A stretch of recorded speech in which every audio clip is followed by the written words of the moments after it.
Well, it is that time of year again where your kids could be heading to summer camp. I just picked mine up yesterday from a week-long camp. They have fun? They had a great time. But parents, of course, we're back here worried about their safety. So we have Dr. Rosacci here with us to talk about how you can make sure the kids are safe before they head to camp.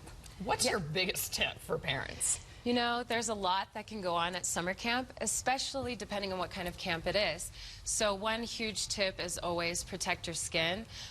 Sun protection is always great, so using sunscreen SPF 30 or higher is really important, and reapplying about every 2 hours. Unless you're doing water sports, I would reapply every 80 minutes or so.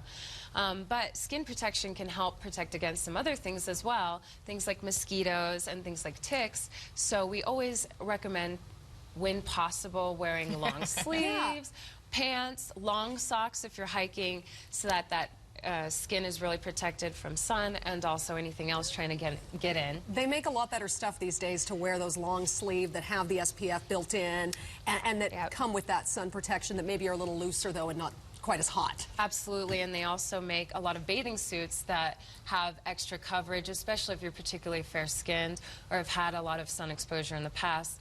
That really adds to your ability to have skin cancer in the future if you're getting burned under the age of 12.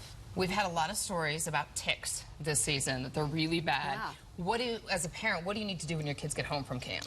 When your kids get home from camp, I would segregate all of their stuff and wash at a high temperature. And I'd also do a skin check. So, you know, just like a little monkey would get on their kid and do that, I would probably look, make sure ankle lines, anywhere that may have been exposed, but I would check the full body, any groin area, any fold, to make sure there's no evidence. Okay. And we get these emails sometimes about lice warnings lately. Super lice is the big headline we've been seeing. But any of these shared environments and close quarters in the camp rooms, it could lead to lice, huh? Absolutely. So if you can, make sure your kid has a lot of their own personal equipment, their own brushes, their own hats, they're not needing to borrow or share.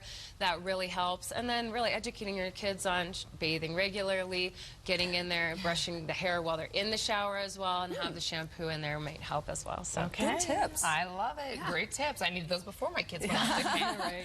Thank you, Dr. Lee. We appreciate it. All right, it is 11:43, and speaking of hair, there's a 12-year-old girl